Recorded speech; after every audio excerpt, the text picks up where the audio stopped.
বাতৰি পঢ়িছো পৰিস্মিতা দিহিঙীয়াই। এতিয়া প্ৰধান বাতৰিকেইটা হৈছে সমগ্ৰ দেশতে আজি ৰঙৰ উৎসৱ ফাকুৱা উদযাপন কৰা হৈছে।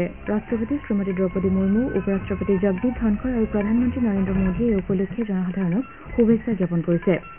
ভাৰতীয় জনতা পাৰ্টীয়ে সমাগত লোকসভা নিৰ্বাচনৰ 111খন আসনৰ বাবে পঞ্চমখন প্ৰাৰ্থী তালিকা প্ৰকাশ কৰিছে। সমাগত লোকসভা নিৰ্বাচনৰ বাবে কংগ্ৰেছে পঞ্চমখন প্ৰাৰ্থী তালিকা প্ৰকাশ কৰিছে। ভাৰত বায়টেক ইণ্টাৰনেশ্যনেল লিমিটেডে দেশৰ প্ৰাপ্তবয়স্কসকলৰ ওপৰত যক্ষ্মা ৰোগৰ প্ৰতিষেধক MTV-ভেকৰ ক্লিনিকেল পৰীক্ষণ আৰম্ভ কৰিছে আৰু IPL ক্ৰিকেট প্ৰতিযোগিতাৰ কালি অনুষ্ঠিত খেলত ৰাজস্থান ৰয়েলছে লক্ষ্ণৌ ছুপাৰ জায়েণ্টছক আৰু গুজৰাট টাইটান্ছে মুম্বাই ইণ্ডিয়ানছক পৰাস্ত কৰে।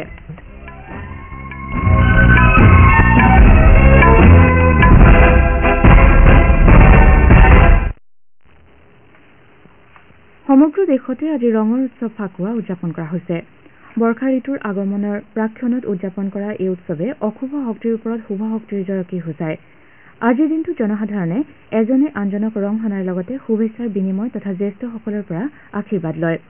ৰাষ্ট্ৰপতি শ্ৰীমতী দ্ৰৌপদী মুৰ্মু, উপৰাষ্ট্ৰপতি জগদীপ ধনখৰ আৰু প্ৰধানমন্ত্ৰী নৰেন্দ্ৰ মোদীয়ে ফাকুৱা উপলক্ষে জনসাধাৰণক শুভেচ্ছা জ্ঞাপন কৰিছে। ৰাষ্ট্ৰপতিগৰাকীয়ে কয় যে ফাকুৱা হৈছে আনন্দ আৰু উৎসাহৰ উৎসৱ। এই উৎসৱে মানুহৰ জীৱনলৈ আশা আৰু প্ৰেৰণা কঢ়িয়াই আনে বুলি তেওঁ প্ৰকাশ কৰে। শ্ৰীমতী মুৰ্মুৱে কয় যে ফাকুৱাৰ বৰ্ণিল ৰঙে দেশখনৰ বিচিত্ৰতা প্ৰতিফলিত কৰাৰ লগতে এই উৎসৱে জনসাধাৰণৰ মাজত প্ৰেম, একতা আৰু ভাতৃত্বৰ অনুভৱ জাগ্ৰত কৰে। এই উৎসৱে সকলোৰে জীৱনলৈ সুখ আৰু আনন্দ কঢ়িয়াই অনাৰ লগতে সকলোকে নতুন প্ৰেৰণাৰ সৈতে ৰাষ্ট্ৰ নিৰ্মাণৰ দিশত কাম কৰিবলৈ উৎসাহিত কৰিব বুলি ৰাষ্ট্ৰপতিগৰাকীয়ে আশা প্ৰকাশ কৰে। উপৰাষ্ট্ৰপতি জগদীপ ধনখৰে এই উৎসৱে সকলোৰে মাজত ভাতৃত্ববোধৰ বান্ধোন দৃঢ় কৰি তোলে বুলি উল্লেখ কৰে। তেওঁ কয় যে এই উৎসৱে সকলোৰে মাজত পুৰণি কথা পাহৰি নতুনকৈ সংযোগ সাধনেৰে নতুন সুযোগ আঁকোৱালি লোৱাৰ সুবিধা দিয়ে। প্ৰধানমন্ত্ৰী নৰেন্দ্ৰ মোদীয়েও ৰঙৰ উৎসৱে সকলোৰে জীৱনলৈ নতুন শক্তি আৰু উদ্যম কঢ়িয়াই আনিব বুলি আশা প্ৰকাশ কৰে। প্ৰতিৰক্ষা মন্ত্ৰী ৰাজনাথ সিঙে দেশক সুৰক্ষাৰ বাবে প্ৰতিকূল বতৰ আৰু পৰিস্থিতিক নেওচি সৈনিকসকলৰ ত্যাগ আৰু বীৰত্বৰ প্ৰশংসা কৰে। লেহত সৈনিকসকলৰ সৈতে ৰঙৰ উৎসৱ ফাকুৱা উদযাপন কৰি দিয়া ভাষণত শ্ৰীসিঙে কয় যে উচ্চ অক্ষাংশত নিয়োজিত সৈনিকসকলৰ প্ৰতিশ্ৰুতিবদ্ধতা অতি শক্তিশালী।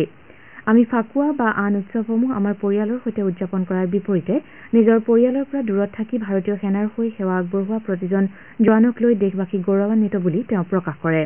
শ্ৰীসিঙে কয় যে সৈনিকসকলৰ ওচৰত দেশ সদায় ঋণী হৈ থকাৰ লগতে তেওঁলোকৰ সাহস আৰু ত্যাগে ভৱিষ্যত প্ৰজন্মকো অনুপ্ৰেৰণা যোগাব। কাৰ্গিলৰ বৰ্ফাবৃত শিখৰত সেনাসকলৰ সৈতে অথবা গভীৰ সমুদ্ৰত ছাবমেৰিনত উৎসৱ উদযাপন কৰাটো আমাৰ সংস্কৃতিৰ অবিচ্ছেদ্য অংগ বুলিও প্ৰতিৰক্ষা মন্ত্ৰীগৰাকীয়ে উল্লেখ কৰে। তেওঁ চিয়াচেনত থকা সৈনিকসকলৰ সৈতেও ফাকুৱা উদযাপন কৰাৰ কথা আছিল যদিও প্ৰতিকূল বতৰৰ বাবে তালৈ যাব নোৱাৰিলে। শ্ৰীসিঙে চিয়াচেনৰ সৈনিকসকলৰ কথা পতাৰ লগতে তেওঁলোকক ফাকুৱাৰ শুভেচ্ছা জনায়। তেওঁ লগতে অতি সোনকালে পুনৰ লাডাখ ভ্ৰমণ কৰি চিয়াচেনৰ সৈনিকসকলৰ সৈতে মত বিনিময় কৰাৰ আশ্বাস দিয়ে। ভাৰতীয় জনতা পাৰ্টীয়ে সমাগত লোকসভা নিৰ্বাচনৰ 111খন আসনৰ বাবে পঞ্চমখন প্ৰাৰ্থী তালিকা প্ৰকাশ কৰিছে। হিমাচল প্ৰদেশৰ মাণ্ডি লোকসভা সমষ্টিৰ পৰা অভিনেত্ৰী কংগনা ৰাণাৱটে প্ৰতিদ্বন্দ্বিতা কৰিব। কেন্দ্ৰীয় মন্ত্ৰী ধৰ্মেন্দ্ৰ প্ৰধানে উৰিষ্যাৰ চম্বলপুৰ আৰু দলটোৰ মুখপাত্ৰ সম্বিত পাত্ৰই পুৰী সমষ্টিৰ পৰা প্ৰতিদ্বন্দ্বিতা কৰিব।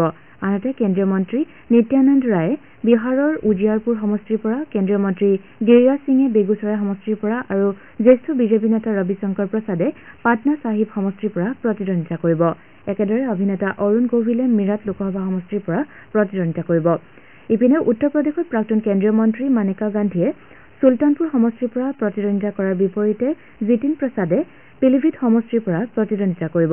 আনহাতে বিজেপিত যোগদান কৰা প্ৰাক্তন কংগ্ৰেছ নেতা নবীন জিন্দালে হাৰিয়ানাৰ কুৰুক্ষেত্ৰ সমষ্টিৰ পৰা প্ৰতিদ্বন্দ্বিতা কৰিব। কলকাতা উচ্চ ন্যায়ালয়ৰ প্ৰাক্তন ন্যায়াধীশ অভিজিৎ গংগোপাধ্যায়ে পশ্চিমবংগৰ তামলুক সমষ্টিৰ পৰা প্ৰতিদ্বন্দ্বিতা কৰাৰ বিপৰীতে কৰ্ণাটকৰ প্ৰাক্তন মুখ্যমন্ত্ৰী জগদীশ শেটাৰে বেলগাম সমষ্টিৰ পৰা প্ৰতিদ্বন্দ্বিতা কৰিব। দলটোৱে সমাগত ছিকিম বিধানসভা নিৰ্বাচনৰ বাবে 14জন প্ৰাৰ্থীৰ তালিকাও প্ৰকাশ কৰিছে।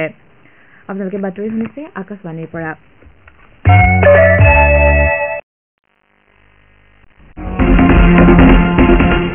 আপোনাৰ ভোট আপোনাৰ কণ্ঠ। ভোটৰ শক্তিৰে নিৰ্মাণ কৰক সুস্থ গণতন্ত্ৰ। লোকসভা নিৰ্বাচনৰ প্ৰথম পৰ্যায়ত 19 এপ্ৰিলত কাজিৰঙা, শোণিতপুৰ, লখিমপুৰ, ডিব্ৰুগড় আৰু যোৰহাটত হ'বলগীয়া ভোটগ্ৰহণত গণতান্ত্ৰিক অধিকাৰ সাব্যস্ত কৰি শক্তিশালী গণতন্ত্ৰৰ অংশীদাৰ হওক।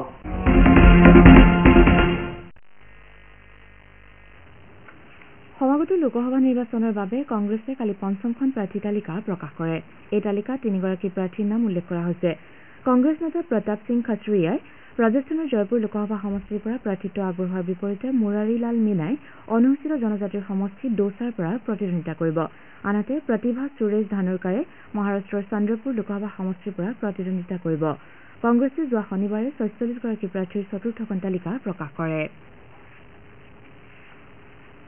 ভাৰত বায়'টেক ইণ্টাৰনেশ্যনেল লিমিটেডে কৈছে যে প্ৰতিষ্ঠানটোৱে ভাৰতৰ প্ৰাপ্তবয়স্কসকলৰ ওপৰত যক্ষ্মা ৰোগৰ প্ৰতিষেধক MTV ভেকৰ ক্লিনিকেল পৰীক্ষণ আৰম্ভ কৰিছে। স্পেইনৰ বায়ো ভেষজ কোম্পানী বায়োফেব্ৰিয়ে মানৱ উৎসৰ পৰা আহৰণ কৰা এইটোৱে হৈছে যক্ষ্মা ৰোগৰ প্ৰথমটো প্ৰতিষেধক। ভাৰত বায়'টেকৰ সহযোগত বায়োফেব্ৰিয়ে এই পৰীক্ষণ চলাইছে বুলি কোম্পানীটোৱে প্ৰকাশ কৰিছে। প্ৰথম পৰ্যায়ত HIV সংক্ৰমিত নোহোৱা প্ৰাপ্তবয়স্কসকলৰ ওপৰত এই প্ৰতিষেধকৰ পৰীক্ষণ সম্পূৰ্ণ হোৱাৰ পাছত 2024ত দ্বিতীয় পৰ্যায়ত HIV সংক্ৰমিত প্ৰাপ্তবয়স্কসকলৰ ওপৰত অধ্যয়ন চলোৱা হৈছে, যাতে এনে লোকৰ ক্ষেত্ৰত MTV ভেকৰ প্ৰয়োগ নিৰাপদ হয় নে নহয় জানিব পাৰি। যক্ষ্মা ৰোগ নিৰাময়ৰ ক্ষেত্ৰত এই নতুন প্ৰতিষেধকে গুৰুত্বপূৰ্ণ ভূমিকা পালন কৰিব বুলি কোম্পানীটোৱে আশা প্ৰকাশ কৰিছে। আকাশবাণীৰ বাতৰি সেৱা বিভাগৰ দ্বিভাষিক ফোন ইন অনুষ্ঠান পাব্লিক স্পীকত কালি নিশা 9:30 বজাত আজি নিশা 9:30 বজাত দেশত ষ্টাৰ্টআপ পৰিস্থিতিতন্ত্ৰ শক্তিশালী কৰি তোলাৰ ক্ষেত্ৰত অত্যাধুনিক প্ৰযুক্তিৰ ব্যৱহাৰ সন্দৰ্ভত ভাৰতীয় ইলেক্ট্ৰনিক উদ্যোগ সংঘৰ সাধাৰণ সচিব ৰাজু গোয়েলৰ সৈতে হোৱা এটি আলোচনা প্ৰচাৰ কৰা হ'ব।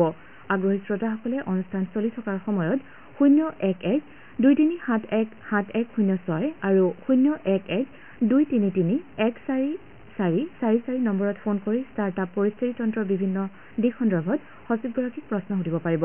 তেওঁলোকে লগতে হোৱাটছএপ যোগে 9280940044 নম্বৰলৈও প্ৰশ্ন প্ৰেৰণ কৰিব পাৰিব। আকাশবাণীৰ FM গোল্ড চেনেল আৰু অতিৰিক্ত ফ্ৰিকুৱেঞ্চিসমূহত এই অনুষ্ঠান শুনিবলৈ পোৱা যাব। শ্ৰোতাসকলে আমাৰ ৱেবছাইট newsonair.gov.in আৰু YouTube channel news on air official যোগেও এই অনুষ্ঠান শুনিব পাৰিব। IPL ক্ৰিকেট প্ৰতিযোগিতাত কালি জয়পুৰৰ ছাৱাই মানসিং ইণ্ডোৰ ষ্টেডিয়ামত অনুষ্ঠিত খেলত ৰাজস্থান ৰয়েলছে লক্ষ্ণৌ ছুপাৰ জায়েণ্টছক 20 ৰানত পৰাস্ত কৰে। লক্ষ্ণৌৱে 194 ৰানৰ বিজয় লক্ষ্যৰে খেল আৰম্ভ কৰি নিৰ্ধাৰিত 20 অভাৰত 6টা উইকেট হেৰুৱাই 173 ৰানহে কৰিবলৈ সমৰ্থ হয়। লক্ষ্ণৌৰ হৈ নিকোলাছ পুৰানে 64 ৰান কৰি অপৰাজিত হৈ থকাৰ লগতে অধিনায়ক KL ৰাহুলে 58 ৰান কৰে। ইয়াৰ পূৰ্বে ৰাজস্থানে প্ৰথমে বেট ধৰি নিৰ্ধাৰিত অভাৰত 4টা উইকেট হেৰুৱাই 193 ৰান কৰে। দলটোৰ হৈ সঞ্জু চেমছনে 82 ৰান কৰে। ইপিনে আহমেদাবাদৰ নৰেন্দ্ৰ মোদী ষ্টেডিয়ামত অনুষ্ঠিত দ্বিতীয়খন খেলত গুজৰাট টাইটান্ছে মুম্বাই ইণ্ডিয়ানছক 6 ৰানত পৰাস্ত কৰে। গুজৰাট টাইটান্ছে মুম্বাই ইণ্ডিয়ানছক 168 ৰানৰ লক্ষ্য নিৰ্ধাৰণ কৰি দিয়ে। প্ৰত্যুত্তৰত মুম্বাইয়ে নিৰ্ধাৰিত 20 অভাৰত 9টা উইকেট হেৰুৱাই 162 ৰানহে কৰিবলৈ সমৰ্থ হয়। প্ৰতিযোগিতাত আজি বেংগালুৰুৰ M চিন্নাস্বামী ষ্টেডিয়ামত হ'বলগীয়া এখন খেলত ৰয়েল চেলেঞ্জাৰ্ছ বেংগালুৰু পঞ্জাৱ কিংছৰ বিৰুদ্ধে অৱতীৰ্ণ হ'ব। খেলখন সন্ধিয়া 7:30 বজাত অনুষ্ঠিত হ'ব। লেবাননৰ আল কাউথাৰ মাধ্যমিক বিদ্যালয়ত কালি অনুষ্ঠিত দ্বিতীয় WTT ফিডাৰ বেৰো টেবুল টেনিছ 2024ত ভাৰতৰ সৃজা আকুলাই মহিলাৰ একক শাখাত খিতাপ অৰ্জন কৰে। আকুলাই লাক্সেমবাৰ্গৰ চাৰা দিনতে 3 ব্যৱধানত পৰাস্ত কৰি WTT ছিংগলছত তেওঁৰ কেৰিয়াৰৰ দ্বিতীয়টো খিতাপ অৰ্জন কৰে। বাতৰি শেষ হোৱাৰ পূৰ্বে প্ৰধান বাতৰি কেইটামান আকৌ এবাৰ পঢ়ি দিছো। সমগ্ৰ দেশতে আজি ৰঙৰ উৎসৱ ফাকুৱা উদযাপন কৰা হৈছে। ৰাষ্ট্ৰপতি শ্ৰীমতী দ্ৰৌপদী মুৰ্মু, উপ ৰাষ্ট্ৰপতি জগদীপ ধনখৰ আৰু প্ৰধানমন্ত্ৰী নৰেন্দ্ৰ মোদীয়ে এই উপলক্ষে জনসাধাৰণক শুভেচ্ছা জ্ঞাপন কৰিছে। ভাৰতীয় জনতা পাৰ্টীয়ে সমাগত লোকসভা নিৰ্বাচনৰ 111খন আসনৰ বাবে পঞ্চমখন প্ৰাৰ্থী তালিকা প্ৰকাশ কৰিছে। ভাৰতীয় জাতীয় কংগ্ৰেছেও পঞ্চমখন প্ৰাৰ্থী তালিকা প্ৰকাশ